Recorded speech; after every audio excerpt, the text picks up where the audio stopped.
Dear everybody, once again, welcome to Educational Technology channel. In this video, we are going to discuss how Google Slides can be used effectively for group presentation among students. പ്രിയപ്പെട്ട സുഹൃത്തുക്കളെ, ഒരിക്കൽ കൂടെ educational technology ചാനലിലേക്ക് സ്വാഗതം. ഈ വീഡിയോയിൽ കൂടെ present ചെയ്യുന്നത് എങ്ങനെ ഗൂഗിൾ സ്ലൈഡ്സ് വിദ്യാർത്ഥികൾക്കിടയിൽ അവർ ഒരുമിച്ച് അല്ലെങ്കിൽ ഒരു ഗ്രൂപ്പായിട്ട് പ്രസൻറ്റേഷനൊക്കെ ചെയ്യാനായിട്ട് എങ്ങനെ ഉപയോഗിക്കാമെന്ന് ഡിസ്കസ് ചെയ്യാൻ വേണ്ടിയാണ് ഈ വീഡിയോ തയ്യാറാക്കിയിരിക്കുന്നത്.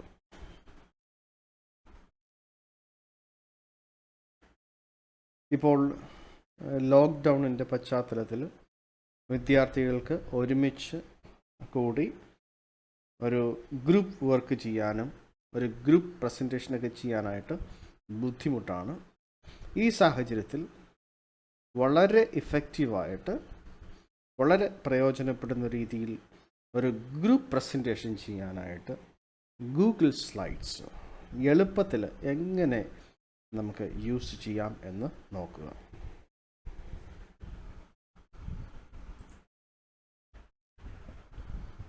അതിനുവേണ്ടി ആദ്യമായിട്ട് ഗൂഗിൾ സ്ലൈഡ്സിലേക്ക് നമുക്ക് പോകണം. അത് നമ്മുടെ ഗൂഗിളിൻ്റെ ഹോം പേജിലേക്ക് വന്നിട്ട് അവിടെ ക്ലിക്ക് ചെയ്ത്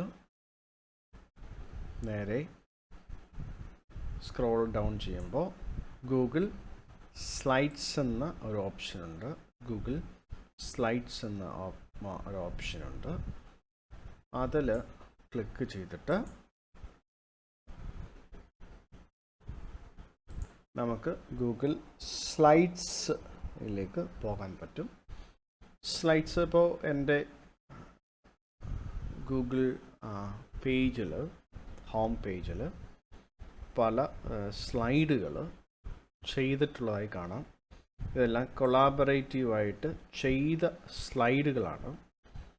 ഇതൊക്കെ എൻ്റെ വിദ്യാർത്ഥികളും ഞാനും കൊളാബറേറ്റീവായിട്ട് ചെയ്ത വർക്കുകളാണ് ഇതൊക്കെ.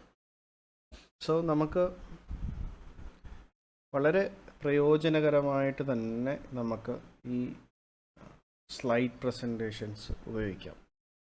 അധ്യാപകർക്ക് തന്നെ ഒരു പ്രസൻറ്റേഷൻ സ്റ്റാർട്ട് ചെയ്തിട്ട് ഒരു ടോപ്പിക്ക് സ്റ്റാർട്ട് ചെയ്തിട്ട് അത് വേണമെങ്കിൽ നമുക്ക് നമ്മുടെ വിദ്യാർത്ഥികൾക്ക് ഷെയർ ചെയ്ത് കൊടുക്കാം. അല്ലെങ്കിൽ വിദ്യാർത്ഥികൾക്ക് തന്നെ അതിലൊരാൾ സ്റ്റാർട്ട് ചെയ്തിട്ട് മറ്റുള്ളവരെ ആഡ് ചെയ്താൽ മതി. സോ അതിന് എക്സാമ്പിളായിട്ടൊരു പ്രസൻറ്റേഷൻ ഞാൻ നിങ്ങളെ ഇപ്പോൾ കാണിക്കാം. ഇതിപ്പം വിദ്യാർത്ഥികൾ ചെയ്ത ഒരു പ്രസൻറ്റേഷനാണ്. ഈ topic qualities of A good reporter എന്ന ഒരു പ്രസൻറ്റേഷനാണ്. ഇതിനകത്ത് 3, 4, 5 അതിലുപരിയായിട്ടുള്ള പാർട്ടിസിപ്പൻസിനെ നമുക്ക് ആഡ് ചെയ്യാവുന്നതാണ്. ഇവിടെ ആദ്യമായിട്ട് നമുക്ക് നമ്മുടെ വർക്കിന് ഒരു പേര് കൊടുക്കണം.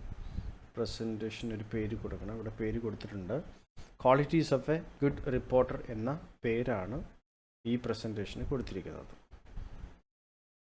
അതിനുശേഷം ഇവിടെ ഇപ്പോൾ ഉണ്ടാക്കിയിരിക്കുന്ന സ്ലൈഡുകളൊക്കെ ഈ ഒരു ആക്ടിവിറ്റിയിൽ പങ്കെടുത്ത ഓരോ വിദ്യാർത്ഥികളും ചെയ്ത സ്ലൈഡുകളാണ്. ഓരോ ഇൻഡിവിജ്വലായിട്ട് ചെയ്ത സ്ലൈഡുകളാണ് ഇവിടെ കൊടുത്തിരിക്കുന്നത്.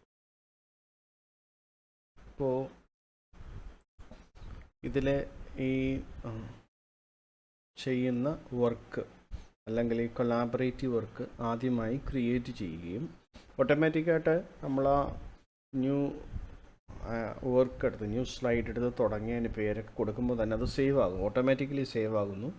പിന്നീട് ഓരോരുത്തരെ അതിനകത്ത് ആഡ് ചെയ്യാൻ പറ്റും. ഈ വർക്ക് ആദ്യമേ ഇനിഷ്യേറ്റ് ചെയ്യുന്നത് ഒരുപക്ഷെ അധ്യാപകർക്ക് ഇനിഷ്യേറ്റ് ചെയ്യുക, അല്ലെങ്കിൽ വിദ്യാർത്ഥികൾക്കായാലും ആർക്കെങ്കിലും ഒരാൾക്ക് അത് ഇനിഷ്യേറ്റ് ചെയ്യാവുന്നതാണ്.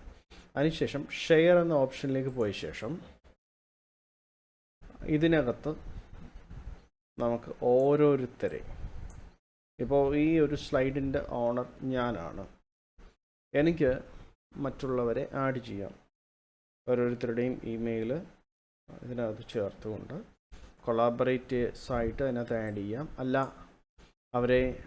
അവർക്ക് ഈ വർക്കിൽ കൊളാബറേറ്റ് ചെയ്യാൻ പറ്റില്ല, കാണാൻ മാത്രമേ പറ്റുള്ളെങ്കിൽ നമുക്ക് വ്യൂവേഴ്സ് ഇടാം.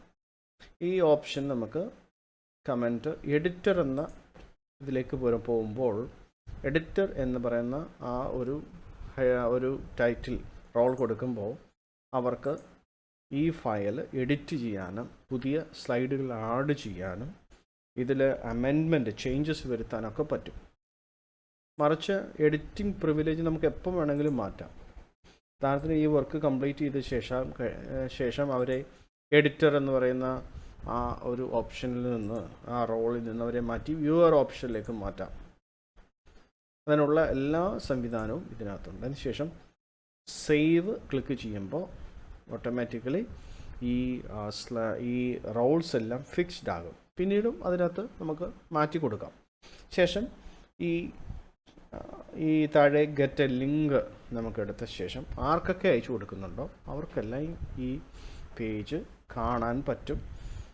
അല്ല, നമുക്ക് അവിടെ ഓപ്ഷനുണ്ട്, അവിടെയും നമുക്ക് ഓപ്ഷനുണ്ട്.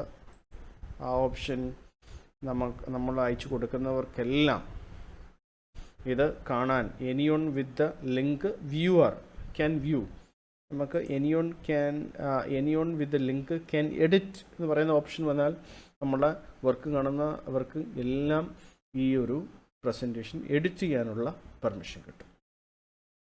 സോ നമ്മൾ ആഗ്രഹിക്കുന്ന രീതിയിൽ എത്ര കൊളാബറേറ്റേഴ്സിനെ വേണമെങ്കിലും ഇതിനകത്ത് ഈ വർക്കിനകത്ത് ആഡ് ചെയ്യാം. സാധാരണഗതിയിൽ വളരെ കൂടുതൽ പേരെ ആഡ് ചെയ്യാതെ ഒരു 3, 4, 5 പേരെ ആഡ് ചെയ്തുകൊണ്ട് ഒരു കൊളാബറേറ്റീവ് വർക്കായിട്ട് പ്രസൻറ്റേഷന് വേണ്ടി വളരെ എഫക്റ്റീവായിട്ട് ഉപയോഗിക്കാൻ പറ്റുന്ന ഒരു പ്രയോജനകരമായിട്ടുള്ള ഒരു മാർഗമാണ് Google slides. Thank you everybody for watching this video. We'll come with another video in educational technology. Until goodbye to all.